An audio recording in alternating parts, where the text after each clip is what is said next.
আসসালামু আলাইকুম, সবাই কেমন আছেন? আমি আপনাদের প্রিয় সোনিয়া। কিছুদিন আগে একটা ভিডিও ছাড়ছি বান্দরবনের। আসলে ভাই, আমি বান্দরবন যাই নাই, ঠিক আছে? এটা ফাইজলামি করে ছাড়ছি। আর টাকাগুলো ছিল আমার বান্ধবী ফোন কিনবে, তার অনেক কষ্টের একটা গোছানো টাকা। তো এটা নিয়ে ফাইজলামি করছি। আর শোনেন, আমি ফকিনি ঘরের মেয়েও না যে আমার কাছে টাকা থাকবে না। এটা এইটা ভেবে আপনারা এত কষ্ট পায় না, ঠিক আছে? আপনারা বলেন কি ইস্যু, এই ইস্যু, সেই ইস্যু। শোনেন ভাই, আপনাদের কাছে টাকা নাই দেখে কি আমার কাছে টাকা নাই? আজব ক্যারেক্টার। আর ওইটা আমার বান্ধবীর টাকা ছিল।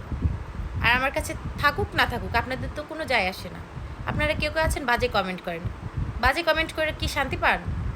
আপনারা বাজে কমেন্ট করলে না, আমার না চলে না, আমার কিছু যায় আসে না।